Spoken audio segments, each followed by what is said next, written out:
আসসালামু আলাইকুম রহমতুল্লাহি আবরাকাতু। দেশ ও দেশের বাহির থেকে যে যেখান থেকে আমার ভিডিওটি দেখতেছেন সুস্থ আছেন আলহামদুলিল্লাহ। আপনাদের দোয়া ও ভালোবাসা আমিও ভালো আছি। তো চলে আসলাম এদিকে গরুর জন্য কুটো কেনার জন্য। তো আমি এখন রাস্তা থেকে হেঁটে যাচ্ছি, আমি সাথে আমার মা আছে, বোন আছে, তিনজনে আমরা হাঁটতেছি। আর এই যে রাস্তার পাশে যে জঙ্গল দেখতেছেন, এই জায়গাটা একসময় অনেক ফাঁকা ছিল, পাশেই নদী। তো রাস্তা থেকে নদী দেখা যেত, আর এখন এই জঙ্গলের জন্য জঙ্গল বলতে গাছপালার জন্য এখন নদীটা দেখাই যায় না। তবে এই রাস্তা আইতে ভয় ভয় লাগে, ফাঁকা ফাঁকা রাস্তা, মানুষজন তেমন একটা চলাফেরা করে না।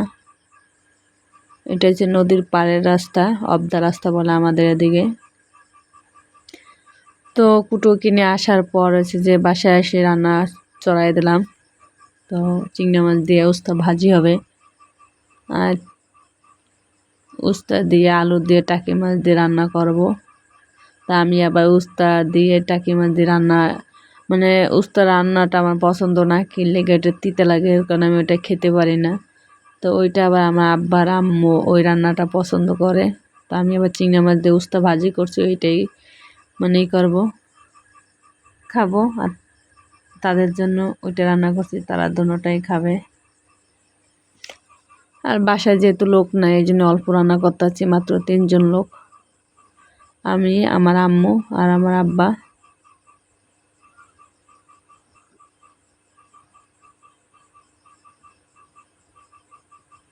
ভিডিওটির সাথে থাকেন, দেখতে থাকেন।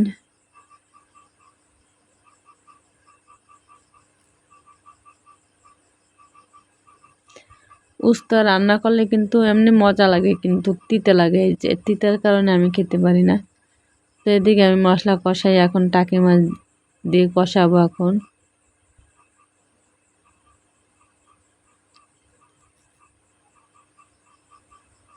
তো টাকি মাছ কষান প্রায় হয়ে গেছে, এখন দিয়ে দেবো দিয়ে উস্তা আর যে আলু দিয়ে, এখন এটা ভালো মতন কষাবো। কষানোর পর হচ্ছে ঝোলের পানি দিয়ে দেবো। আর আমি আম কিনে আনছি, 2-3 দিন হয়ে গেছে আম কিনে আনছি, তো কাজের জন্য সময় পাই না যে আমের আচার বানাবো, এই কাজে ও কাজে এদিক ওদিক দৌড়ানো লাগে, বিয়ে বাজছিল, তারপর আবার এর কারণে আমের আচারটা বানাইতে পারি নাই, যার কারণে আম ভিতর থেকে একটু লালচে লালচে হয়ে গেছে। তো আজকে রান্না শেষ করে তারপর আমের আচার বানাবো বিকালবেলা। তো আমার রান্না প্রায় শেষ হয়ে গেছে। আমি এখন এই যে আমগুলো আমি ধুয়ে তারপর বাতাসে শুকিয়ে রাখছিলাম, এখন কাটবো। তো কাটার পর দেখি আমগুলো সব প্রায় লালচে লালচে হয়ে গেছে, এই যে এতে কি ভালো আচার হবে। তারপর কাটছি, এই যে এখন হলুদ আর লবণ মেখে রাখবো আধা ঘন্টার মতন, যাতে এক্সট্রা যে পানিটা ওইটা বাইর হয়ে যায়।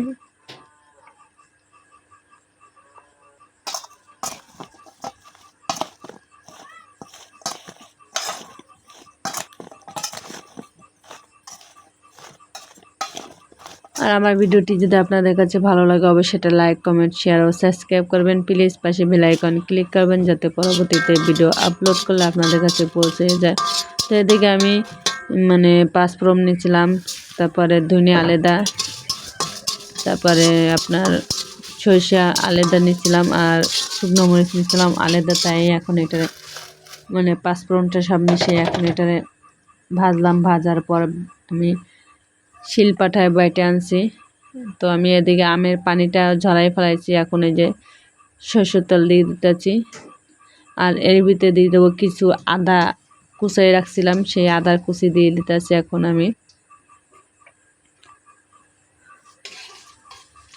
আদা বাটি নেই, এর কারণে আদা কুচাই দিলে একটু স্বাদটা অন্যরকম লাগে। তো এখন এই যে আস্তা 5 ফোড়ন কিছু দিয়ে দিলাম সাথে।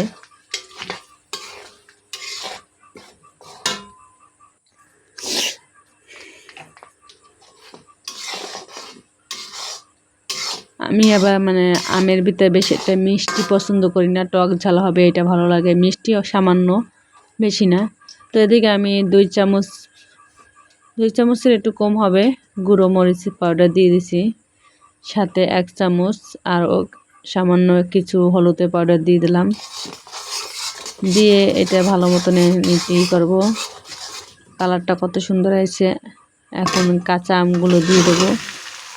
এটা ভালো মতো এখন তেলে মানে নেড়ে চেড়ে সেদ্ধ করব।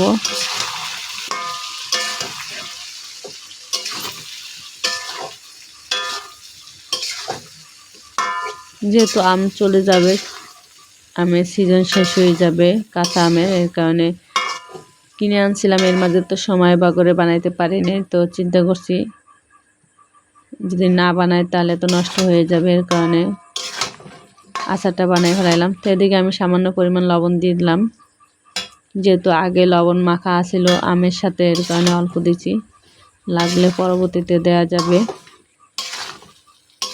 এখন আমি দিয়ে দিতেছি চিনি সামান্য পরিমাণ, 2-3 চামচের মতন চিনি দিয়ে দিলাম। আমি চিনি বেশি দেব না, অল্প দেব।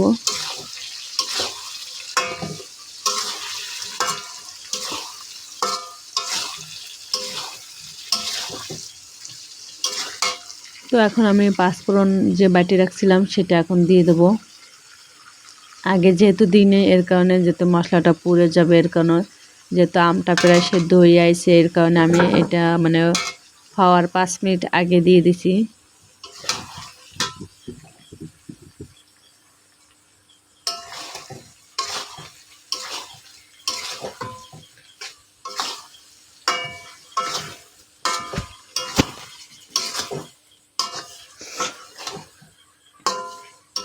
তো আমি মানে লাগাবান্ধা লাদ দিয়েছি আম, যাতে না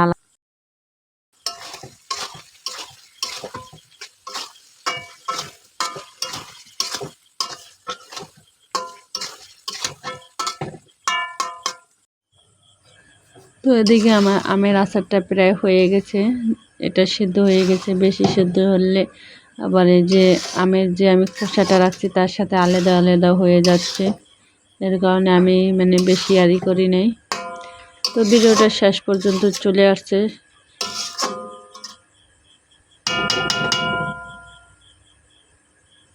তো কেমন হলো আমের আচার অবশ্যই বলবেন।